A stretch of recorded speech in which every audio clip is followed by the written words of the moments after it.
Hola, buenas tardes. Nuevamente nos estamos viendo en esta forma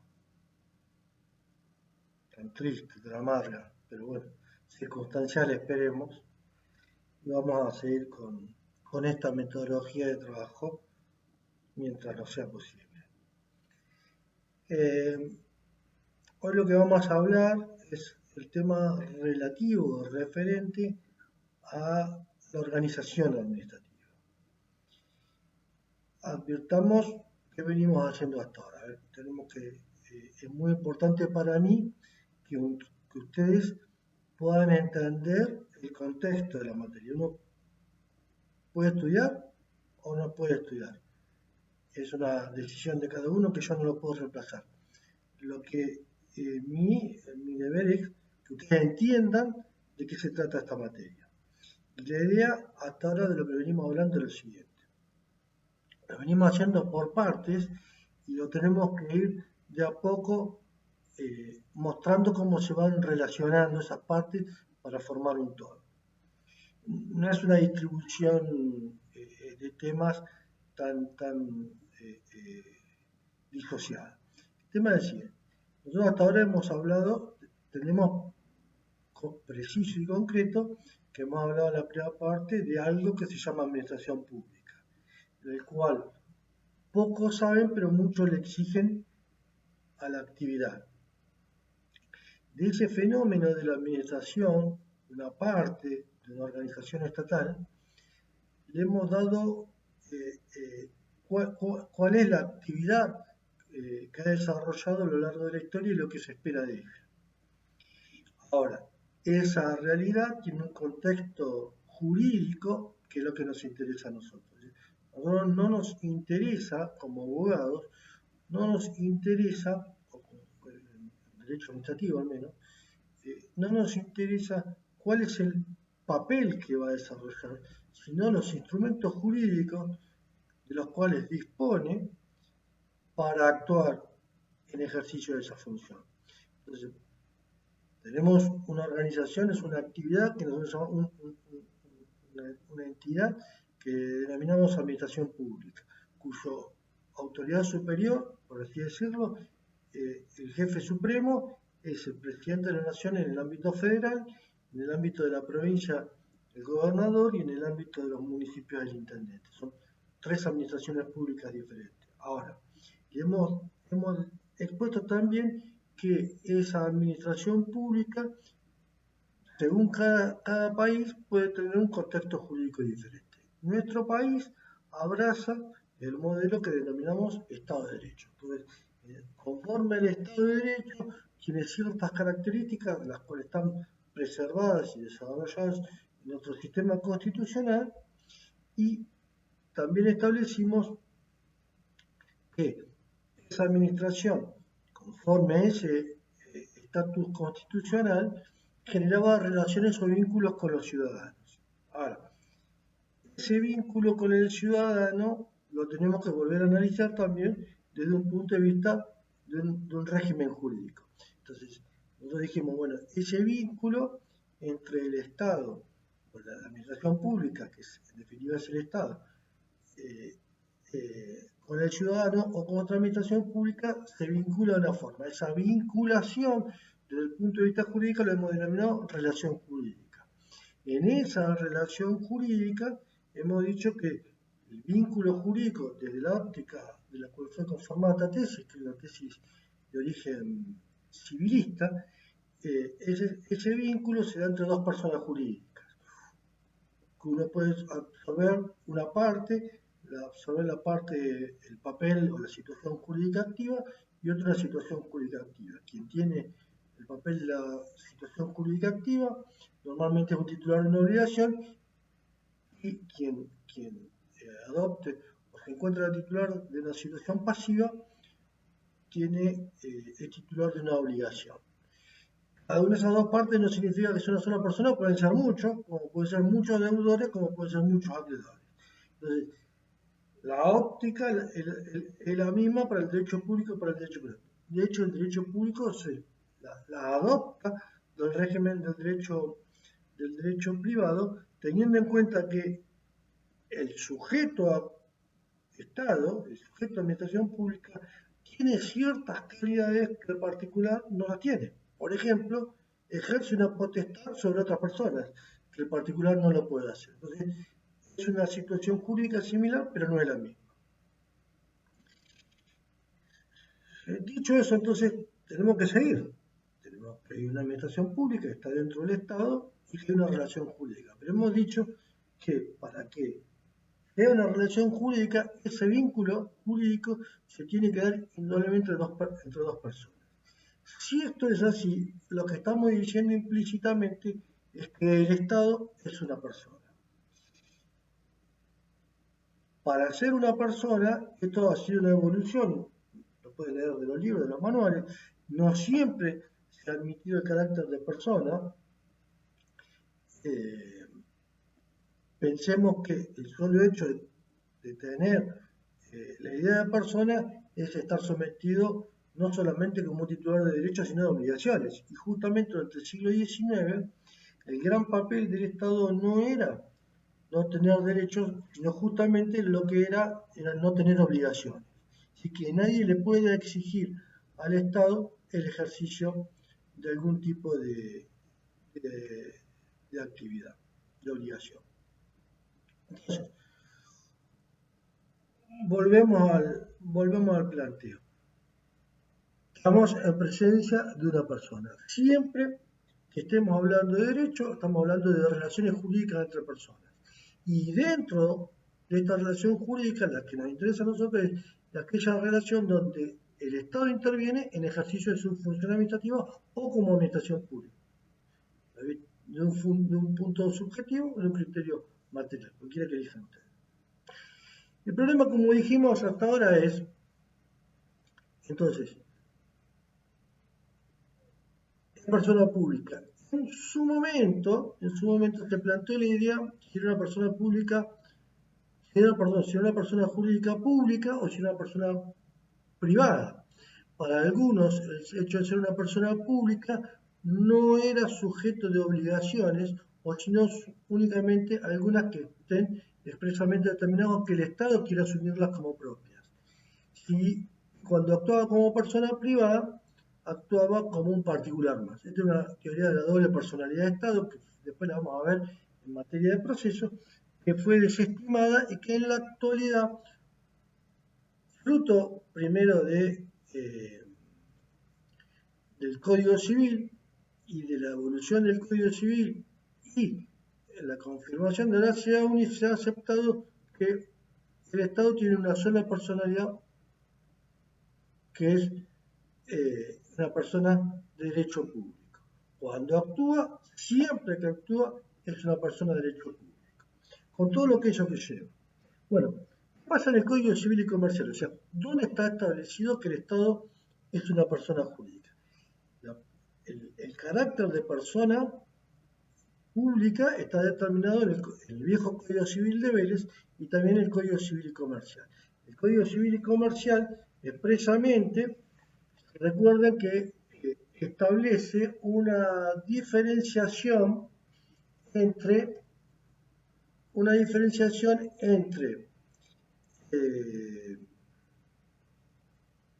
persona humana y persona jurídica. Acá no me voy a meter mucho porque esto lo han estudiado en otra materia, fundamentalmente en Civil 1, donde se confunde la idea de persona física con persona humana. No me voy a meter. Lo que a nosotros nos interesa es la idea de persona jurídica, que es toda aquella persona similar a la vieja clasificación del derecho privado, que son personas jurídicas, sobre el artículo 141 del Código Civil y Comercial, son personas jurídicas todos los entes a los cuales el ordenamiento jurídico les confiere aptitud para adquirir derechos y contraer obligaciones para el cumplimiento de su objeto y los fines de su creación. Fijémonos que dice claramente la idea de relación jurídica. Puede adquirir derechos y contraer obligaciones. Si no tiene esa posibilidad, una persona. Y aparte le pone un tema más, que después ahora lo vamos a ver, que es el tema de la finalidad y el objeto de la persona. Es decir, esas, esas, esta posibilidad que hay derecho contra obligaciones está en relación a la finalidad de la persona jurídica. Entonces, el Código Civil, artículo 141, va a establecer qué es una persona jurídica. Justamente el artículo 146 y 148 va a ser una clasificación de las personas jurídicas. El 146 va a determinar lo que dice, lo que son las personas jurídicas públicas, mientras el 148 va a ser lo que denomina personas jurídicas privadas. En el 146 sobre personas jurídicas públicas, dice son personas jurídicas públicas el Estado Nacional, las provincias, la Ciudad Autónoma de Buenos Aires, los municipios, las entidades autárquicas y las demás organizaciones constituidas en la República a las que el ordenamiento jurídico atribuye ese carácter.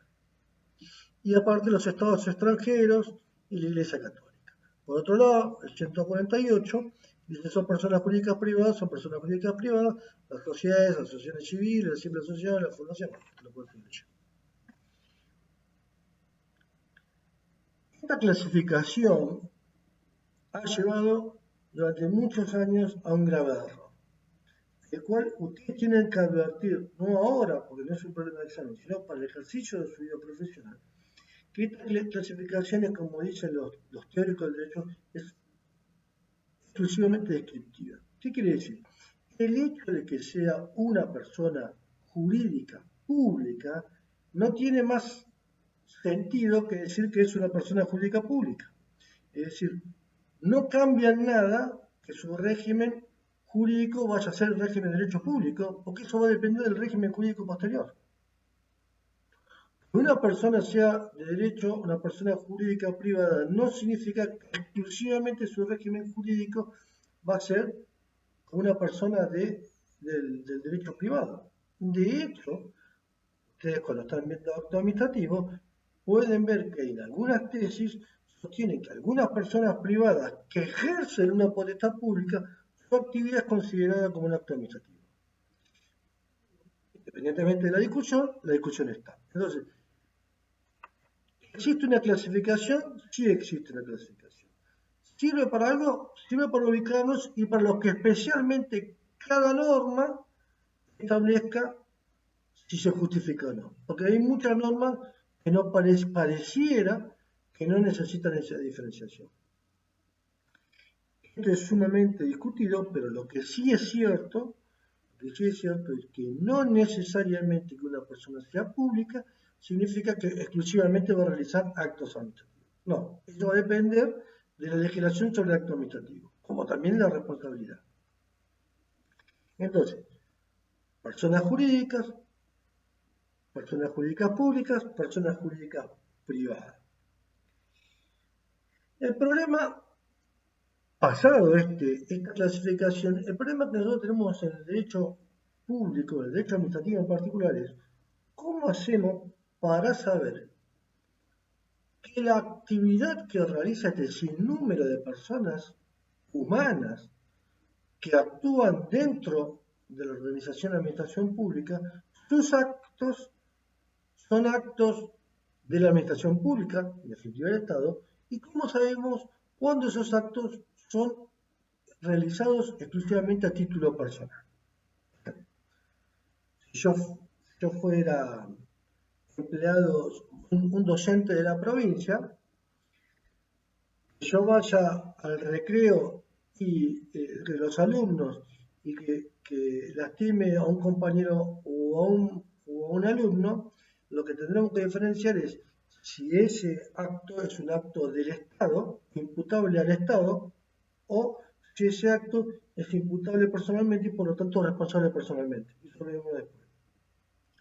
Pero lo importante acá es saber, bueno, cuándo una persona actúa a nombre del Estado, cuándo un funcionario actúa a nombre del Estado y cuándo actúa a nombre del particular. Yo soy empleado de la municipalidad, salgo a comprar cigarrillos. Ese cigarrillo que compro, ¿es un contrato administrativo porque lo compro para el Estado o ese lo compro para personalmente y es un contrato privado? La cochera del auto del intendente. ¿Es una cochera para el auto personal del intendente o es una cochera, es un alquiler que se paga para un auto del Estado? Son situaciones diferentes porque van a salir con regímenes diferentes probablemente. Entonces lo que tenemos que determinar primero es cuándo hay actos, cómo sabemos cuándo los actos se imputan al Estado y cuándo no. La primera tesis que hubo para explicar esta situación fueron las tesis, fundamentalmente son tesis civilistas. La primera tesis, como en el derecho privado, como en el derecho civil, es la tesis subjetivista. ¿Qué quiere decir? Quizás la primera y la más errónea de todas. Es, como en estos contenidos subjetivos, tendríamos que entender qué quería hacer el funcionario cuando quería actuar. Es decir, tendríamos que ver en la psiquis del funcionario o en su expresión qué quería actuar. ¿Quería actuar como funcionario o quería actuar como empleado? Un policía que detiene a un ladrón, ¿cómo quería actuar? ¿Como empleado o como funcionario? O como particular. Entonces, pensando en la finalidad, lo que pensaba el funcionario, podemos determinar si ese acto es público o privado, personal o estatal. Esa tesis, indudablemente, es tan extremadamente subjetiva que no nos da ninguna garantía. Los civilistas después hicieron dos tesis más, la tesis del mandato y la tesis de la representación. Son tesis, si se quiere, de contenido casi contractualistas, en el sentido que el Estado firma un contrato con el funcionario para que éste actúe en representación de otro. Si ya alguien firma un contrato con el funcionario es porque el otro del otro lado también es un funcionario, entonces, y eso es sucesivamente. O sea, no tiene sentido. Entonces, las tesis civilistas, por lo menos las originarias del mandato, del contrato y la representación, no nos sirven. Sí sirven quizás, aunque no lo utilicemos, en la tesis civilista de el principal y el dependiente. Ustedes recuerdan, cuando están hablando de derecho privado, en una sociedad anónima, por ejemplo, un prestador de servicio de transporte, una cosa es el dueño de la empresa, el principal, y otra cosa son los empleados que son los dependientes. Si el dependiente actúa en ejercicio de su función, la actividad de la cual desempeña, en nombre de representación o en la actividad de la empresa, por ejemplo, choca un colectivo, el chofer no responde personalmente, sino que responde en principio el principal, porque es un acto del dependiente. Bueno, eso es responsabilidad. Pero en definitiva hay dos actos, uno del dependiente y uno del principal. El derecho administrativo elaboró una tesis también de origen alemán, hasta ahora, hasta el Código Civil, sin mayores fundamentos positivos, del derecho positivo, pero una teoría por demás aceptada. Casi la totalidad de la doctrina acepta lo que se llama la teoría del órgano. ¿Qué es la teoría del órgano?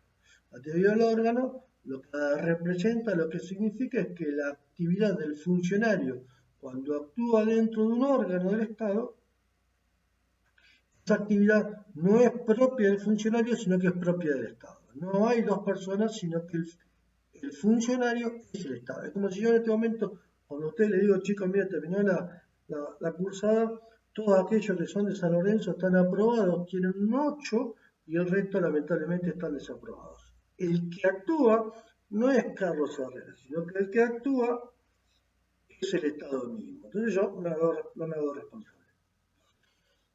Entonces,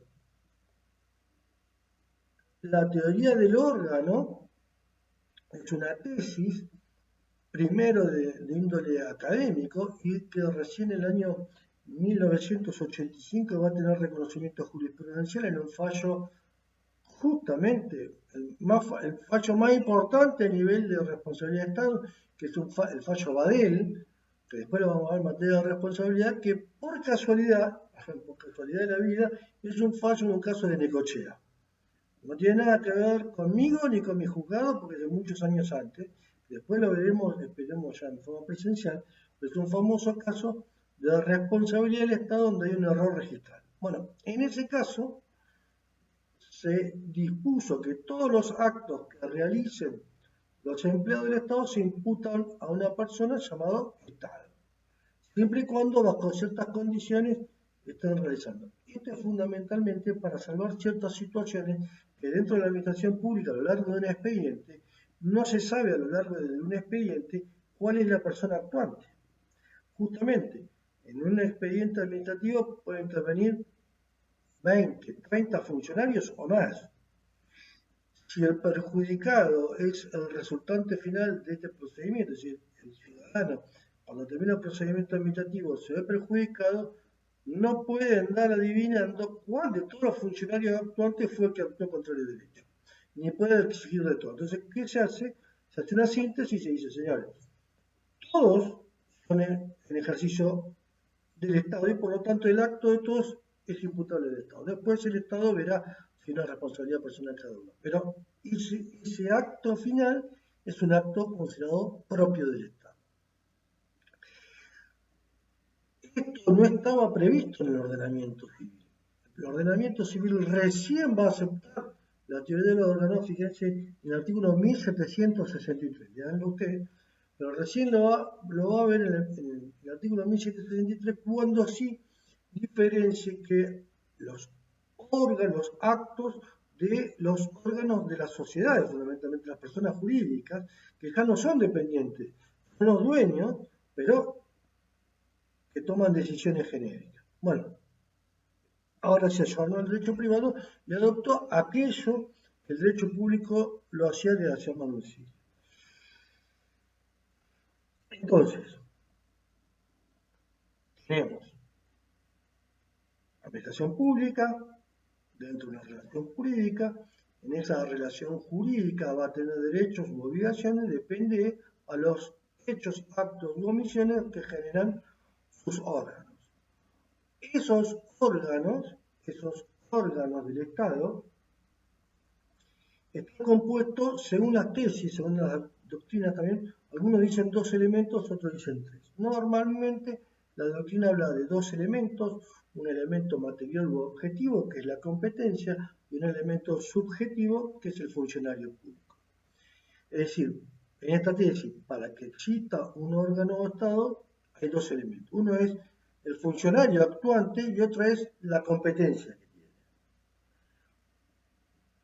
En otros autores, quizá más modernos, como el caso de Balbín, habla de 3 elementos.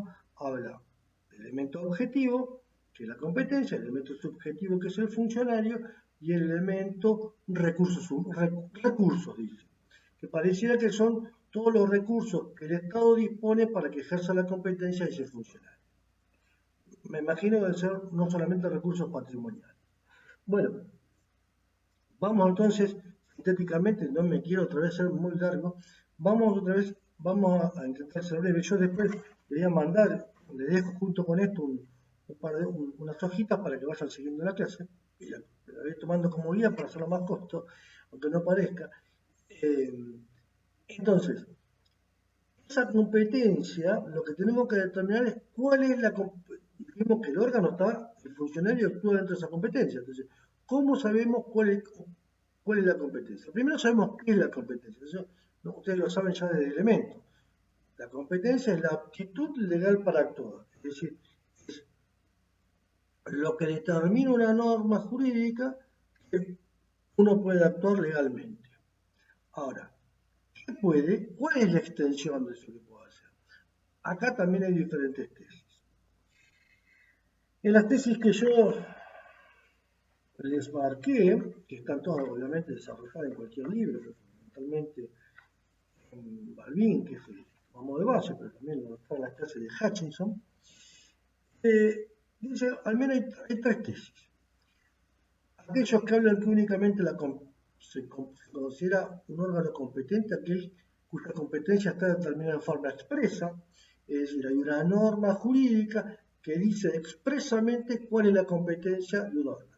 Por ejemplo, un reglamento de la Facultad de Derecho o de la universidad o la ley universitaria que establece todos aquellos alumnos que tienen el 75% de asistencia y hayan aprobado los dos exámenes, o hayan concurrido a clase y saquen más de 4, aprobarán la materia. Bien, esto es una competencia que está expresa. Si cualquier acto que realice un funcionario fuera de eso no es considerado imputable al Estado. Y por lo tanto, si no es imputable para el Estado no lo puede hacer valer.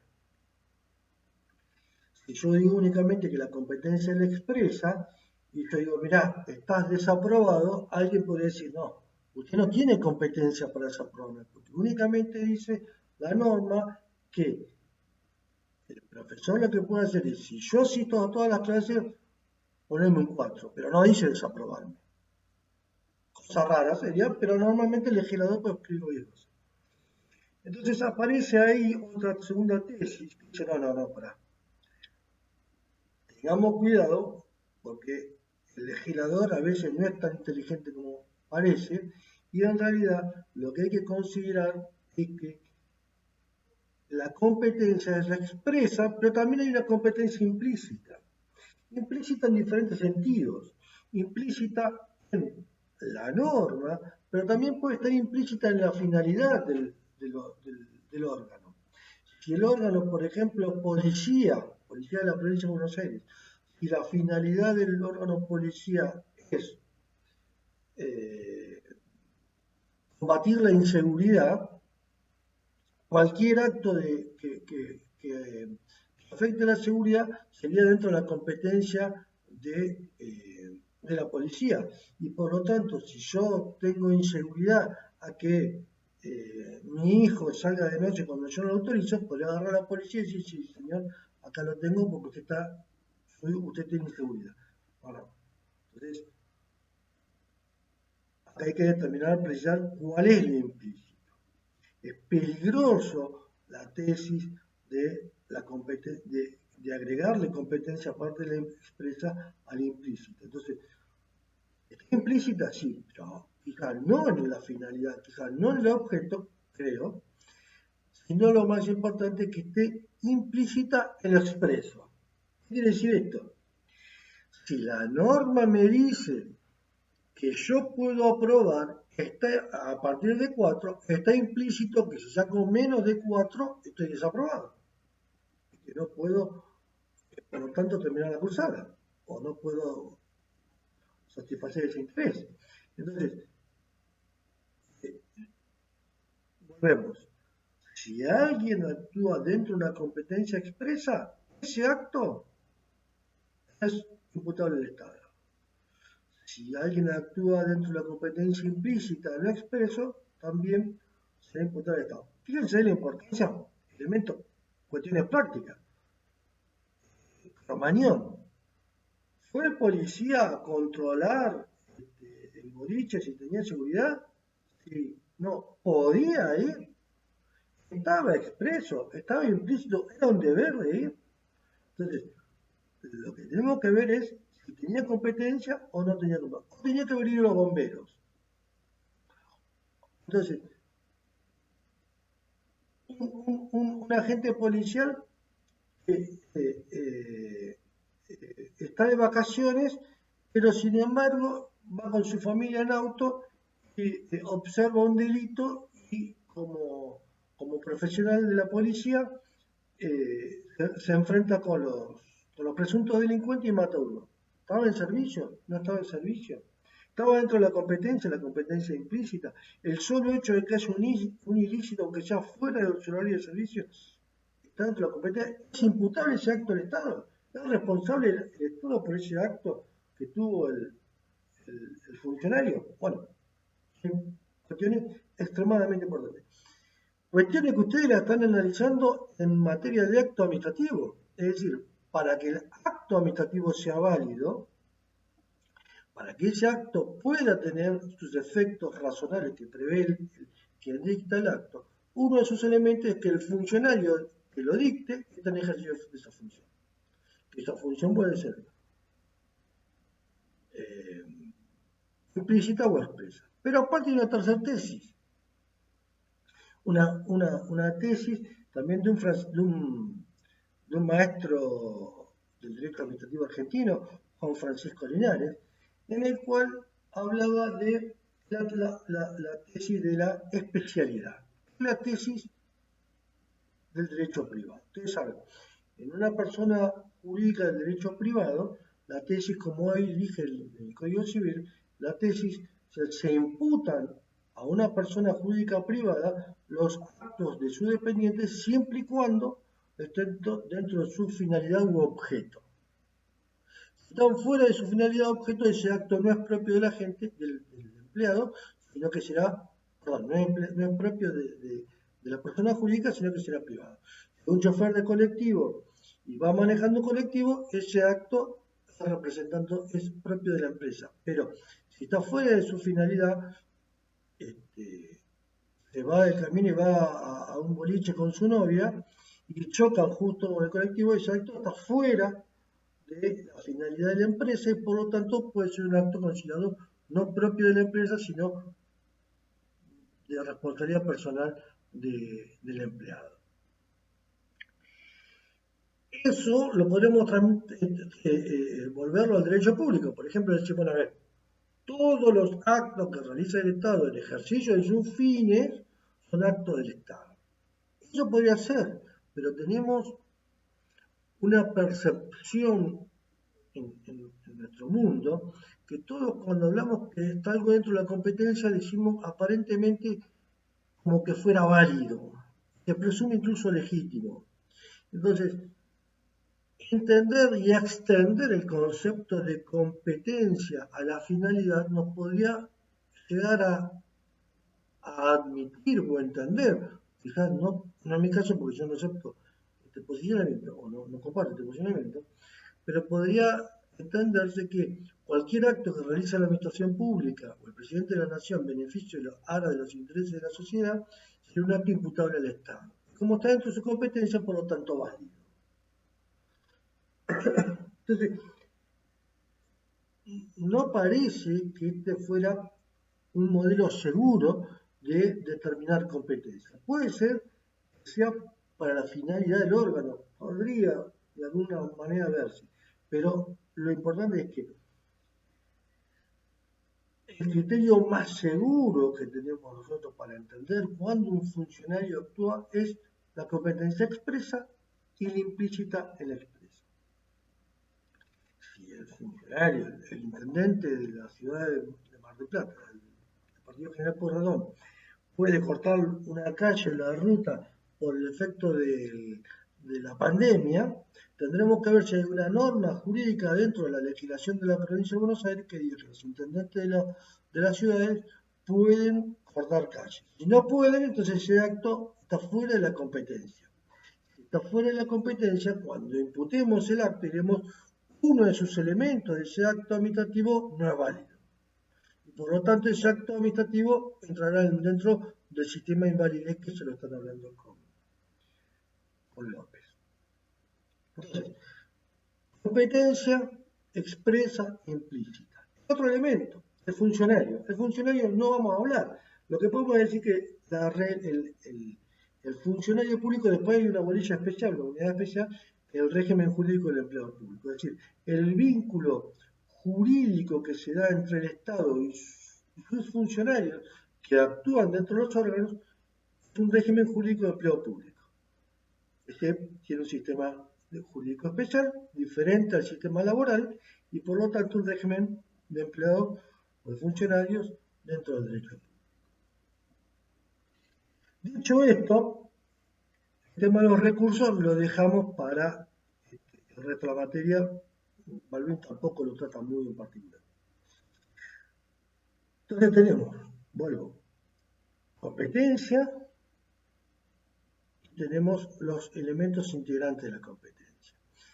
Con esto, ¿qué quiere decir? Uno se tiene que representar la administración pública en forma de pirámide, donde la autoridad superior es el presidente de la nación y tiene forma piramidal, hipotéticamente piramidal. ¿Qué quiere decir? A medida que se baja en la cantidad de jerarquías dentro de la administración pública, ahora vamos a ver, se aumenta la cantidad de personas. hay un presidente, hay varios ministros, hay varios subsecretarios, hay varios directores generales, varios jefes de departamento, y varios más jefes de división y más empleados rasos. Habrá más abogados de categoría 4, habrá más abogados de categoría 3, habrá más abogados de categoría 2 y más abogados de categoría 1. Bueno, o al revés si fueran inversas situaciones. Bueno, entonces, la forma normalmente que se diagrama un organismo estatal, como la administración pública, es una forma piramidal. Esa administración pública está conformada por una serie de órganos. Un órgano es la presidencia, otro órgano es el ministerio, otro es la Secretaría de Estado, las subsecretarías, las direcciones generales, son todas direcciones. En cada órgano participan muchas personas. Por ejemplo, en la presidencia de la Nación está el titular del órgano, que es uno a veces, pero puede ser colegiado. Es presidente de la Nación, pero dentro del órgano de presidencia hay un montón de personas que trabajan, como podrán ser sus, sus asesores directos, que no tienen otro, no forman parte de otro órgano, el chofer, no sé, el vestuarista, no sé, no me imagino que podrá tener el presidente de la nación. Pero serían todos los que están íntimamente relacionados con él y que lo acompañan habitualmente en su función. El jefe de gabinete es otro órgano que tendrá su propio personal, cuyo representante, cuyo titular será el jefe de Estado. Esta administración pública que posee órgano tiene una disposición de organización. De alguna manera hay que organizarla. El que fue el gran sistematizador de la administración pública fue Napoleón, creo que ya lo dije.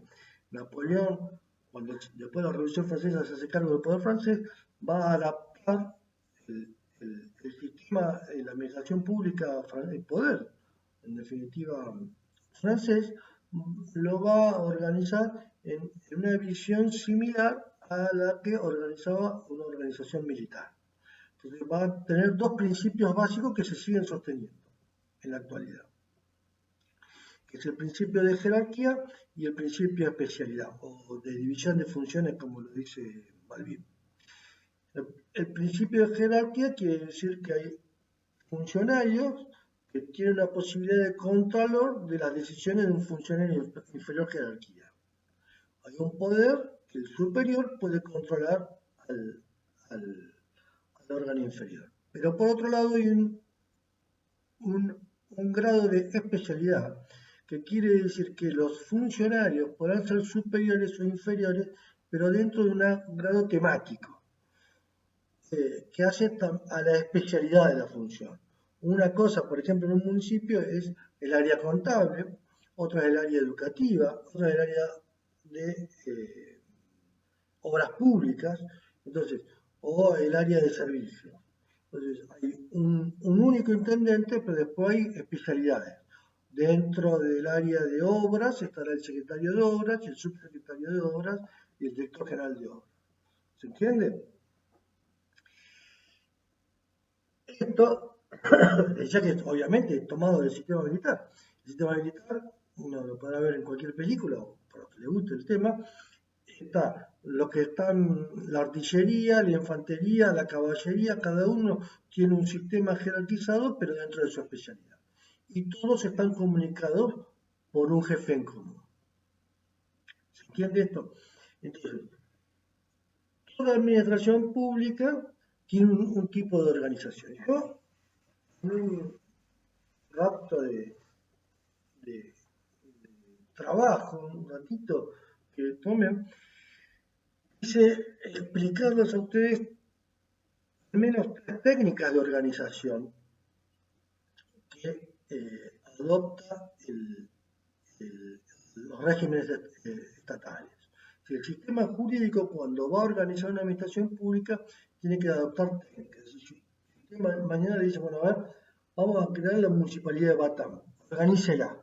¿Qué hacemos? Bueno, lo primero que decimos, bueno, hay que hacer un consejo deliberante, que dice la ley, y un intendente. ¿Y qué más? Bueno, ahí es donde aparecen las técnicas. La posibilidad que hay son, yo lo diagramé, después lo van a ver. Una posibilidad es que uno entienda como intendente que va a tener toda la máxima cantidad de atribuciones posibles y las va a ejercer directamente. Soy intendente, digo, y ahora me interesa tener muchos empleados, pero no que ellos decidan, sino que ellos respondan a mis órdenes. Yo voy a resolver todas las funciones, yo voy a ser secretario de obra, yo voy a ser de economía, yo voy a hacer todas las funciones, y eso es lo que llamo un modelo concentrado. El funcionario, cuando el poder se concentra en pocos funcionarios superiores. A contrario de esto, es la posibilidad de ejercer una función desconcentrada, que esto es cuando el funcionario superior dice, no, en aras de la eficiencia, lo que voy a hacer es, no voy a ejercer toda la función yo, sino que por especialidades voy a ir distribuyendo y organizando las jerarquías. Este modelo de desconcentrado, el beneficio que tiene por lo general es la eficiencia. A diferencia del sistema concentrado. El sistema concentrado lo que me permite es más control. Es decir, hay que buscar el camino intermedio entre uno y otro. Ni muy concentrado ni muy desconcentrado. Pero aparte, la administración pública o el Estado puede establecer que considere que un área de sus actividades las pueda realizar a través de su desprendimiento y generar otra persona jurídica. Es lo que se llama la descentralización. La descentralización significa extraer una parte de las competencias de la administración pública y generar una persona jurídica diferente a la cual le vamos a llamar ente o ente descentralizado. ¿Está? Entonces, concentrar poder, desconcentrar para las jerarquías inferiores y descentralizar. Hipotéticamente, todos estos modelos se generan en beneficio o en aras de una mejor administración. Por eso son técnicas. Si me dicen Batán y me dicen, sí, vamos a hacer una técnica desconcentrada con muchos entes, me dicen, mire señor, tenemos nada más que 20.000 ciudadanos que van a pagar impuestos, no hay para pagar muchos sueldos, no podemos desconcentrar mucho y mucho menos descentralizar entes, porque cada ente va a tener su propio régimen de empleo público, su régimen personal, no hay plata para todo. Entonces hay que achicar y hay que ver, cuando uno está trabajando en las técnicas, cuál es el beneficio que tienen adoptar cada una de estas técnicas. Pero también hay otras técnicas que ya son de más de distribución de las competencias dentro de los órganos. La ley nacional en su artículo 3 y también la provincia establecen que la competencia de un órgano es obligatoria para el titular de ese órgano. ¿Sí? Todo titular del órgano tiene una competencia establecida. Todo lo que le llega o le corresponde actuar dentro del marco de sus competencias es su obligación actuar. El no cumplimiento de esa competencia, el no ejercicio de esa competencia, lo que significa es un cumplimiento de deberes del funcionario público. Es decir, ejercer la competencia es su deber. Si a mí me hacen un reclamo administrativo y yo no lo contesto, yo no respondo, yo no digo nada, lo que estoy haciendo es incumpliendo con mi deber. Ahora, puede ser que indudablemente en esta relación jerárquica un funcionario tenga eh,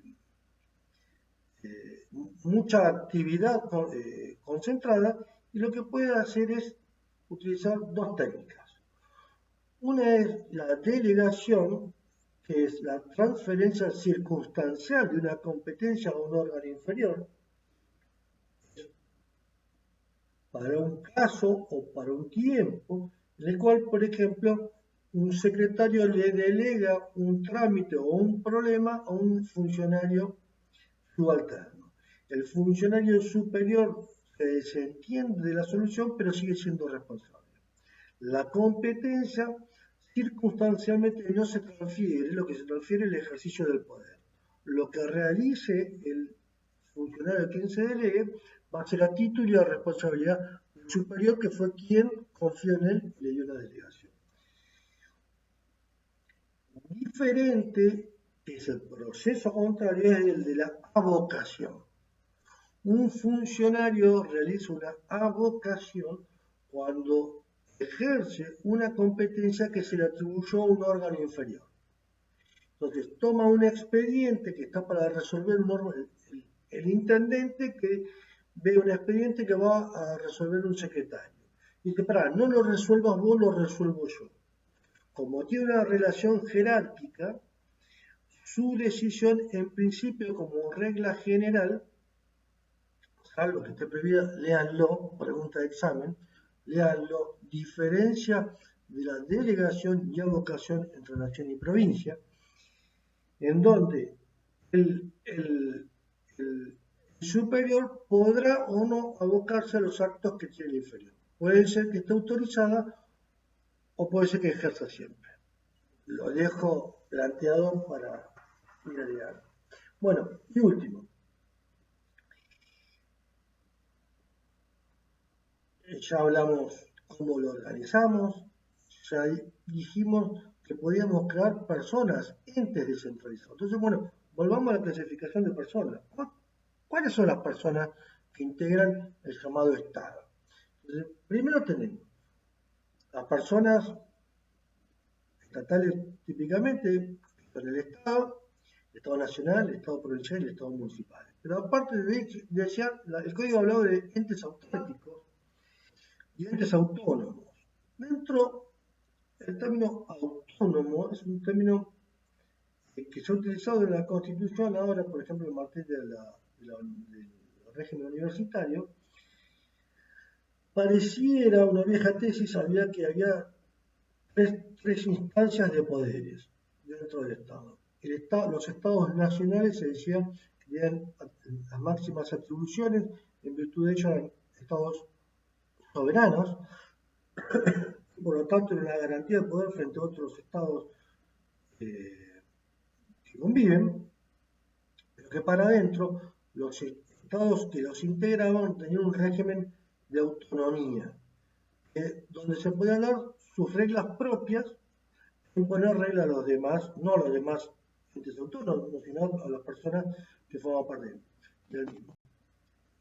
Como entes autónomos se denomina primero a las provincias y a los municipios. Que las provincias son autónomas, artículo 121 de la Constitución, todos aquellos poderes que no fueran especialmente delegados a la nación forman atribuciones propias de cada provincia.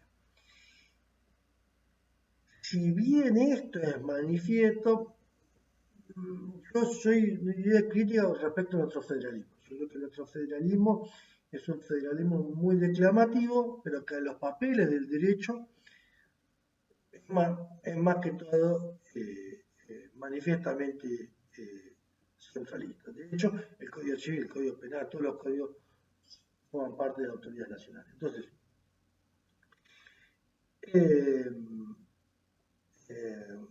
entes autónomos tenemos dos tipos, los entes autónomos provinciales y los entes autónomos municipales.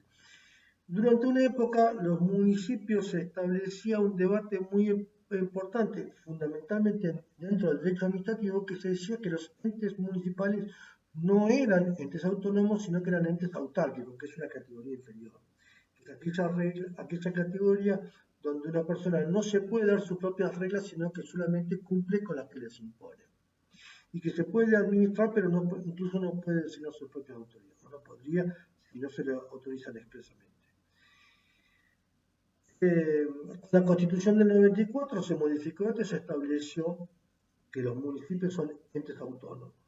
Acá hay una discusión muy importante, leanla bien, esto es un tema, antes existía, para lo del plan nuevo, existía una materia que era derecho municipal, y donde para los que son del plan nuevo, por suerte podrán rescatarlo de ahí, dentro o al revés, quizás, el municipio, a partir de la sanción del año 94, se ha reconocido tal entidad, pero ese término autónomo parece ser lo que nosotros denominamos un concepto jurídico indeterminado. Es decir, no sabemos bien tiene un grado de vaguedad importante, no sabemos bien qué es la extensión autonomía.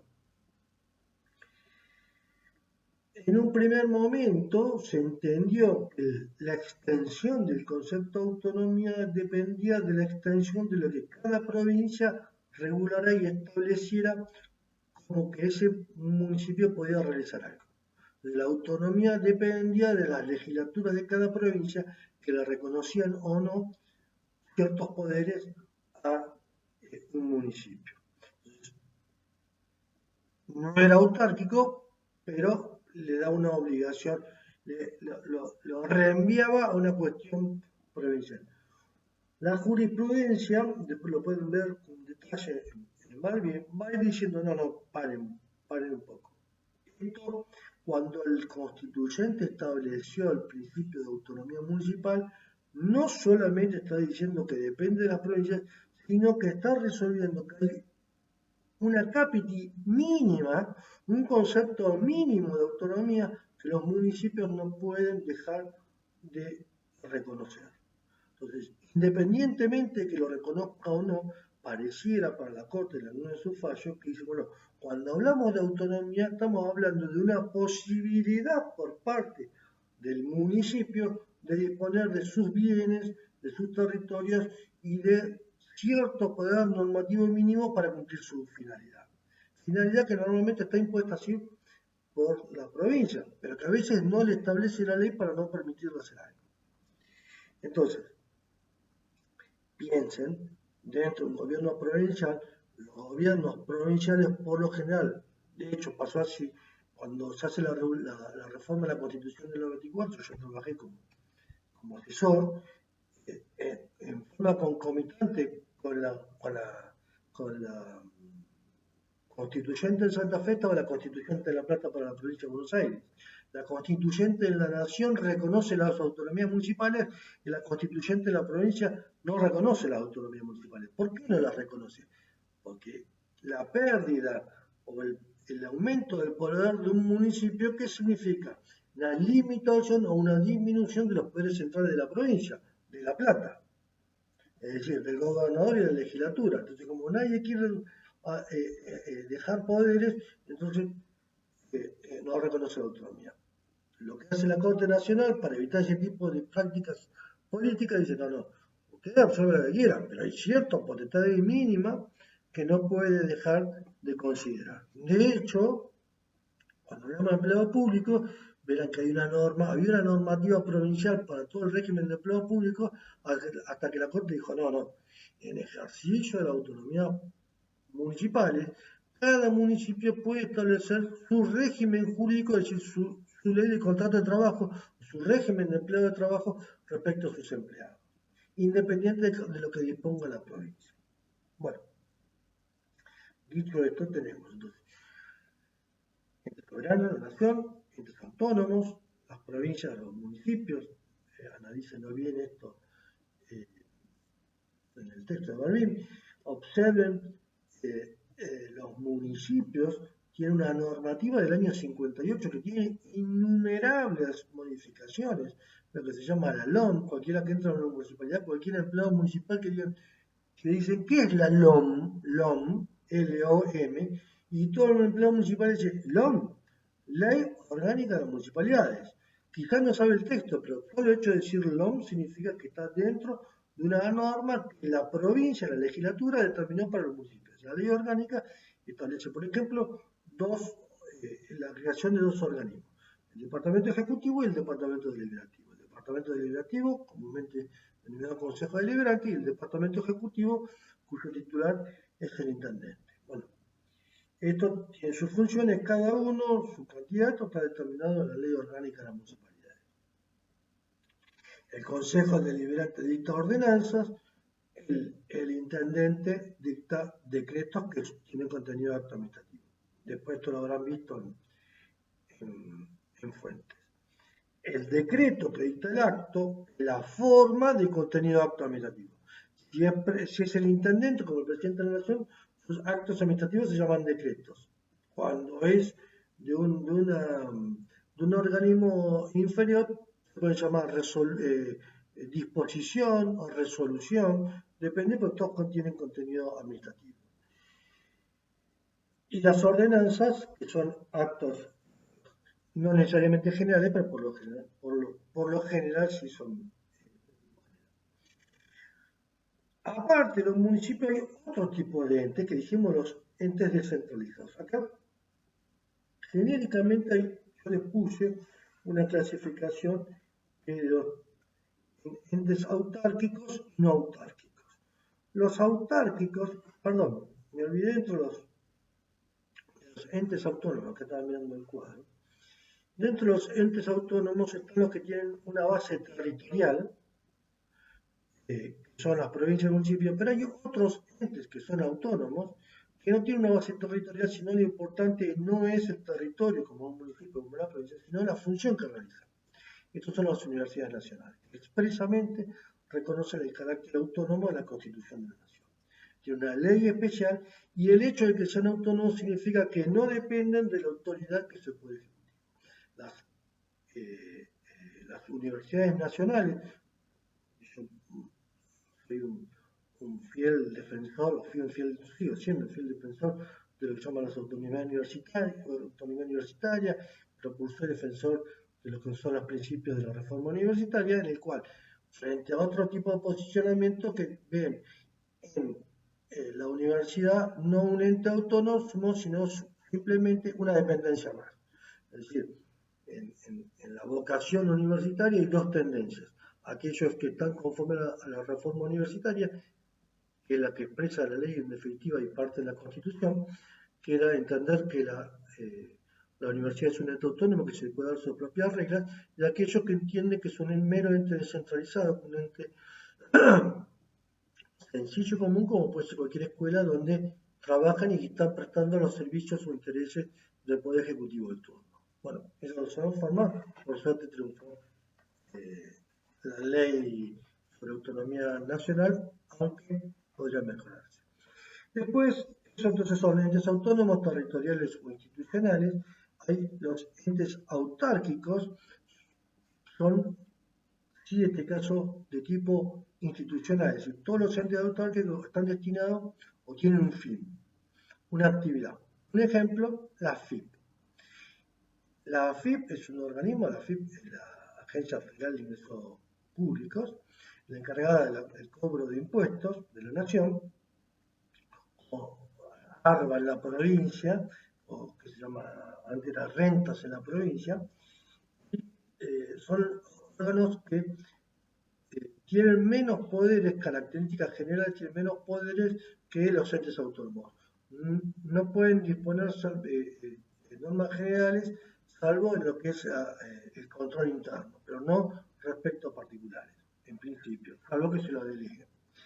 Y después están los entes no autárquicos, que por lo general son aquellos entes que el Estado ha creado como actividad que no tiene una finalidad de tipo administrativa o típicamente estatal, sino que por lo general tienen una actividad de tipo industrial o comercial.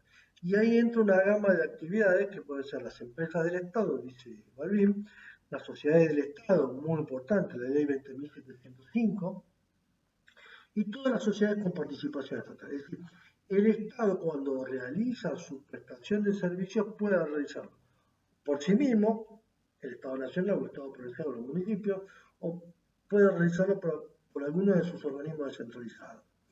Y esto puede ser por sus órganos autárquicos o no autárquicos. Y a veces absorbe o actividades que realiza en forma similar al sistema que ejercen en el derecho privado.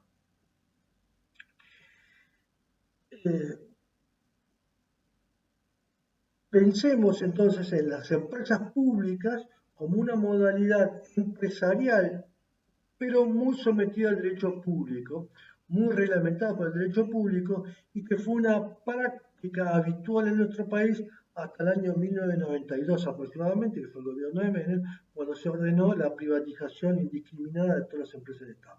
Como consecuencia de los planes económicos que era el gobierno militar en el 76 y 83, habían quedado muchas empresas en quiebra y como el Estado las absorbía, quedaban empresas formando el capital del Estado Nacional. Y de hecho las administraban los funcionarios del Estado, hasta había boutiques, había kioscos, bueno. Entonces eso fue privatizando y se vendió. Pero también esa práctica quedó en algunas empresas que guardaban una modalidad similar a la del derecho privado, que abandonada en gran parte al régimen público, eran las sociedades de Estado, el cual tenía algunas ciertas características de gestión en el que parecía un poco más, no tan exigente, por ejemplo, al momento de las contrataciones, no necesaria la licitación pública. Conocía, por ejemplo, en Mar del Plata, obras sanitarias, Sociedad de Estado, de hecho, también Punta Mogotes. Son dos empresas, dos modelos de descentralizados que guardan la figura de la sociedad de Estado, con la característica de la que es un único socio en el caso de la sociedad de Estado y con dos socios, la Punta Mogotes, que es una sociedad compartida entre la provincia y el municipio. Y por último están las simples sociedades sometidas a la 19.550, que es la ley de sociedades comerciales, o ahora el Código Civil y Comercial, en el cual se establece un régimen del derecho privado, aunque sean propiedad del Estado.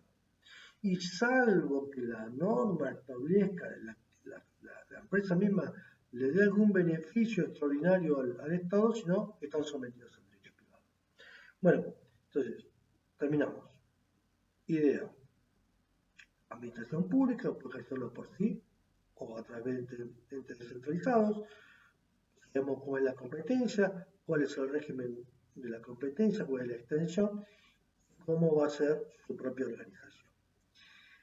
Voy a intentar, hoy es miércoles, me imagino que mañana jueves voy a subir esta charla. Voy a tratar de que el fin de semana hacer otra, así podemos terminar todo unos días antes del examen. Mi idea es dar una muy breve respecto a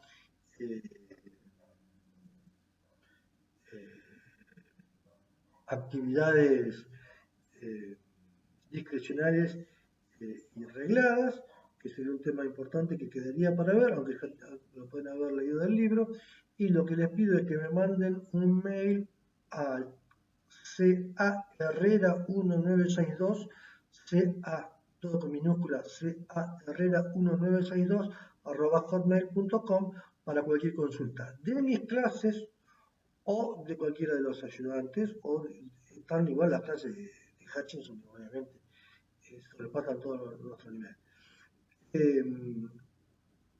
Pero cualquier cosa, me escriben ahí y si es necesario hacer una interacción por WhatsApp, o bueno, nos vemos la forma de comunicarnos, pero la idea es que ustedes tengan el menor problema posible.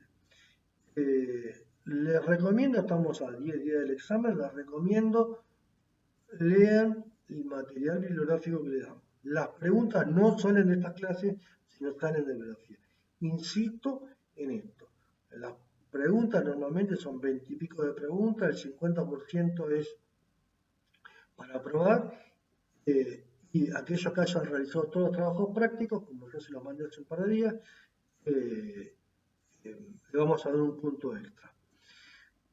Es muy importante al momento de sumar, la mayoría está siempre en el límite, así que piensen en los trabajos prácticos. Entonces,